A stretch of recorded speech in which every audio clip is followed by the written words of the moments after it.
Les insensés par leur conduite coupable, par leur iniquité, s'étaient rendus malheureux.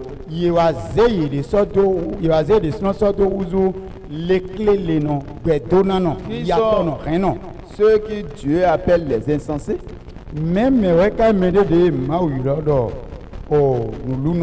Les insensés, c'est ceux qui n'ont pas connu Dieu. Et c'est ce que nous étions aussi. Et nous étions des insensés quand nous ne connaissons pas Dieu. Depuis nos parents, jusqu'à venir à nous-mêmes.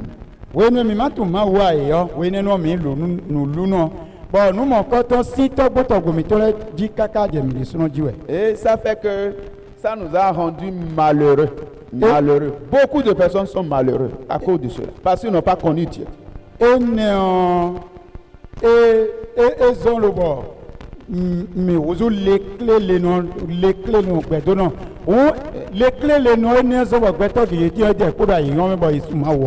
Alléluia. Amen. Et la souffrance est là. C'est-à-dire leurs iniquités là, ce que les parents qui n'avaient pas connu Dieu, ce qu'ils ont fait, jusqu'à ce que toi-même, tu n'as pas connu Dieu, tu as ajouté encore. Ces choses te rendent malheureux, souffrant. On a besoin des choses sur la terre, mais on ne peut pas les obtenir à cause de ces iniquités.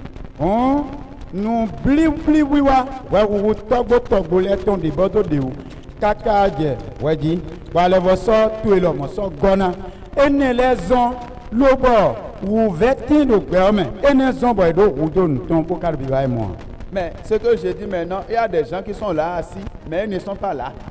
Et l'apôtre Paul l'a averti, c'est-à-dire ils sont assis pour entendre ce qui va les délivrer. Mais ils n'entendent rien parce qu'ils sont en train de réfléchir sur les problèmes, les situations, comment je vais faire pour aller payer telle dette. La personne m'a déjà appelé ce matin, c'est pour ça que je suis venu en retard à l'église. Comment je vais faire pour régler tel problème, comment je vais faire pour faire telle chose. Ils sont en train de penser à ces choses. Et la chose qui va régler le problème, là, on ne va plus entendre ça. Or, c'est la parole de Dieu qui peut régler tous les problèmes. Bon, nous avons un cadre, ça fait du tout. Do message de Paul de Snoko do beaucoup toto mina bo était occasion violation bon 10 ans alors et était yo we to ba fi me adu akodo ko yo e bo akwe lo bon ene we trésor lo ba gbo we no wa dija infine din ado ne lié do o ne kan lo bon o ran so akoro ne din alo aikato ro tagba devoji bada ne kan lo bon mo si kon nous le bon lili toiledo c'est pour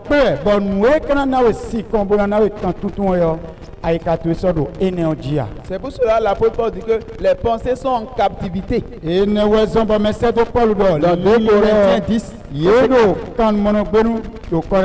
pensées sont en captivité. Les pensées ne sont pas libres pour se concentrer sur Dieu, pour obtenir la bénédiction de Dieu.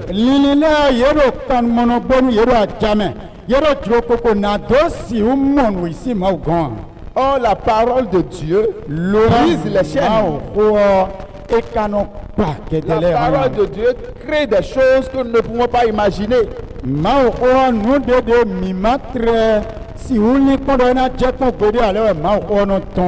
Alléluia. Amen. Ici, par exemple, nous parle des insensés. Les insensés peuvent être encore parmi le peuple de Dieu parce que on voit la parole de Dieu règle les problèmes. Mais tu dis tu es enfant de Dieu, tu ne connais pas la parole. Tu ne sais pas que la parole peut régler tes problèmes. Ça ne marche pas. Nous l'avons encore la reine, elle va au Koguma au Tomé. Do Agnès Maouvi. Bah, Edo Maou, et on a si qu'on nous tagalait. Bon, regarde Maouvi, au Bakatou, Maou, et le mot, et l'anandia. Alléluia. Amen. Ici, les insensés par les conduites coupables. Et j'ai bien dit, les insensés, c'est depuis nos parents là-bas.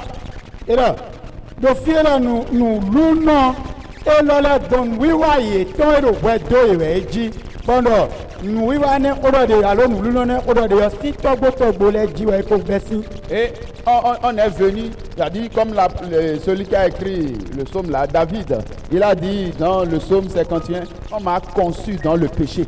Dile Dans le David péché. ko do gbon yo do de rantaton o kande woro ko me do e mo kote yo e mo kote do no kwiji wi am. C'est-à-dire, c'est dans le péché qu'on Hein? nous a conçus. Ti metendo wa wo mewe Donc, do bon, kote di. c'est-à-dire, c'est pour cela l'apôtre Paul dit que vous étiez des fils de la rébellion. Ene wezon le bon message de Paul do. D'ailleurs, mi o vi ko fondo meditaton. Et c'est ce qu'on était réellement. Bon nous mi nous ko me En d'ailleurs fait, ne. c'est pour dire, on nous a conçus dans le péché. On Nous nous sommes a nés déjà- dans le péché. E wendo e do ko mi ton do wa. Et on ne se soucie même pas de connaître Dieu Ba pour que les problèmes soient réglés. e son tre do le kondo a nena blogo bola tu ma wo bo ndo si kon le na ndo si kon na tinu tagbale o Il y a d'autres personnes, la malédiction est venue à un niveau très élevé au point où ils ne peuvent même pas connaître Dieu. Même quand on les parle de Dieu, ça ne leur dit rien. mais de Ça voler ne ti touche même pas leur cœur. mais de voler ti nous doit e ko je bade me lo bo e na bodo ma o do nu yi we e won don tinu ya e won don tinu ai kai ton Dans le psaume 14 et le psaume 53, do de en taton wene kodo David kande wa ton go ko me a précisé encore David le votere en disant bodo que Dieu regarde du haut des cieux mao si a pour voir les fils de l'homme. et non pas vie que ton laisse d'eau. S'il y a quelqu'un qui soit intelligent et qui cherche Dieu, Pendant mais des cas de tête bodo nuit zizi bodo mao bawea. et il a précisé ensuite qu'ils sont tous des insensés. Bon Ils ne se soucient pas de connaître Dieu. etere di bodo yeme nous l'uno me bien olono yé notre do li kondo mina tu mawa. Et quand on est insensé, on souffre. Ba no yi nous l'uno yi olono Ceux ono qui do ne cherchent pas à vraiment. connaître Dieu, Mais de ma no bana tu ils mawa. peuvent faire alliance avec le monde des ténèbres, alliance avec le diable pour avoir argent, mais c'est éphémère et c'est une gloire passagère. Et il y a la souffrance toujours dedans. Le diable ne donne jamais la paix. Ye na jako ha ovio inaze ali do tondo no do jako ha ovina bona do akwa na e ka do yo ena no inu bonu klendo ya kwa na eyin dagbede ado ovino nanu de bondo fifa no kuto pede ya. Alléluia. Amen. Et c'est pour cela, ici au verset 18, on dit, leur âme avait en oreille toute nourriture. Et ils touchaient aux portes de la mort. Ene wezo bo kikame afotonu kwanton gome do ali do eton nuoko nududu biwe egbewana bo ye ko ido alors on te beaucoup ton. Et il y a des gens, effectivement, quand vous êtes insensé et vous n'avez pas connu Dieu, vous êtes en train de toucher à la porte de la mort. Parce que le diable peut vous tuer à tout moment. Mais de la ti bodo nu gome on boye matu mawa bo nulu no to alors etokoro okusi on to gba o vigena oye we binu. Alléluia. Amen. Et le problème est que il y a beaucoup de personnes à cause des douleurs aussi, des souffrances, des choses qui traversent, ça les met dans un autre état où ils préfèrent même mourir. Dion mede voleti on dodo uve mewe de utu tagba mewe de uve se de online to menzo lo ba e modo mi kwa yonu emi wo. Et ici, vous allez voir, leur âme avait en oreille toute nourriture. Si o lo edo ale don eton nu e ko nu do biwa egbe wana. La souffrance est venue au point où ils n'ont même plus envie de vivre. Oh Parce que pour que l'âme vive, il faut manger. uve si se o e cheba de me bo ye so tre do julo na to no pe adonu ana no pe o adona nu we. Aujourd'hui, il y a beaucoup de personnes qui se retrouvent encore dans ce cas. Parce E que gege beto gege ti bo ye le voix mo de nu jijo mo ko to me. il y a des gens qui ont des besoins qui ne sont jamais satisfaits. Yedo wuto C'est une blessure dans leur cœur. C'est une souffrance dans leur cœur. Si koko bere aba ene aruzu onwinwen do aye me ruzu ouvert. Mais il y a une bonne nouvelle pour toi. La Amen. bonne nouvelle est que la parole de Dieu donne la solution. Dion wenda gbede kadi enwe wenda gbe emio eweyin do ma o enona si konu tagbale Si bi. tu prends la parole de Dieu Nous doit assez ma ko. et tu déclares cette parole sur un bon moment, tu verras un changement dans ta vie. Kola ko ne onu bonu ten de yo. Peut-être- Amo dio de présenter. Tu me dis quel type de parole je vais déclarer. Ça dépend de ton problème, ça dépend de ta situation. Vous voyez, la parole de Dieu, c'est des médicaments. C'est comme une pharmacie. Et tu vas pour acheter le médicament que tu as besoin pour traiter ton maladie. Mere redena do ba ko be te kana la do ma ko me. Ena si do nu gometu mi mo ma ko ma eti atike sa ko do we. Ba yo atike si wudo ado ya na ko. Que vous voyez, qui est la Bible. Ma ko la mo mi de yo. Il y a tous les médicaments qu'il faut pour les problèmes que les hommes traversent sur la terre. Atike Tous les médicaments qu'il faut sont dans cette parole. si wudo de tole do bona to si nu gome to le me bi ku yo Et do ma ko en ma. fonction du problème que tu as, En fonction de la maladie qui te dérange. il y a un verset dans la parole qui est disponible pour régler ton problème. Si tu peux déclarer cette parole,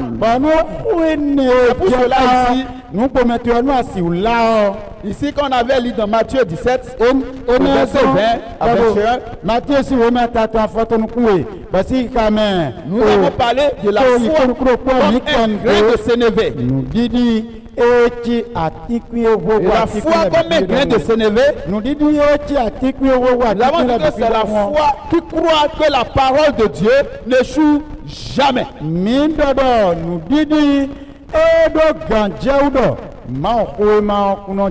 Alléluia. Donc, quelle que soit la situation, peut-être vous avez des problèmes, vous ne savez pas quel verset il faut appliquer. On a encore instauré un autre programme pour des déclarations de la parole. On allait faire hier. Si vous n'étiez pas là et vous avez une situation qui vous tient à cœur, il faut s'approcher de nous, on va vous donner les versets qu'il faut. Vous allez déclarer.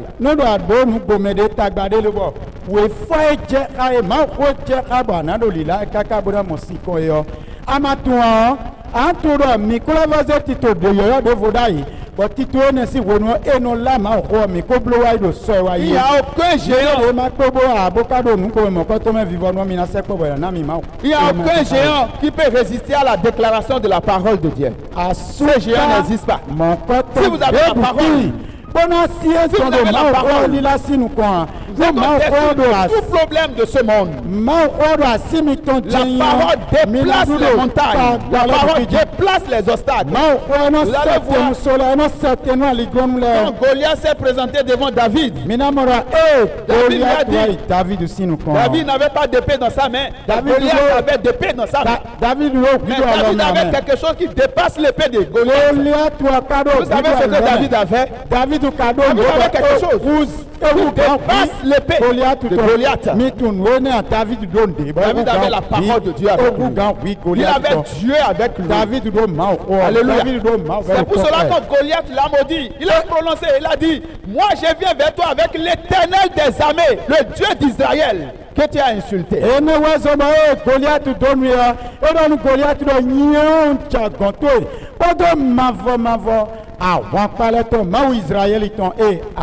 Ça veut dire que si Goliath le tuait, Goliath a tué Dieu. Parce que ce n'est pas lui qui affronte Goliath, mais c'est Dieu. Et c'est ce qu'il a déclaré comme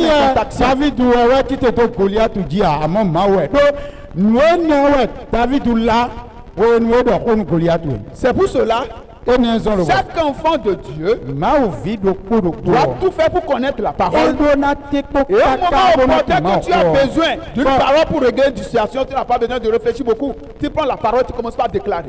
Et cette situation sera solutionnée.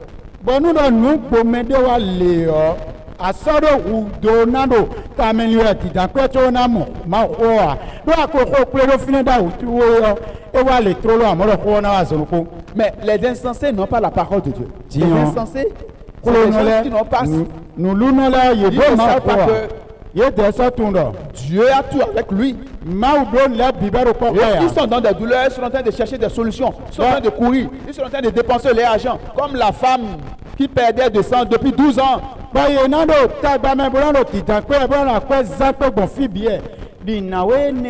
e òkun ɖo ɖiɖi de keka nu kpe wewe.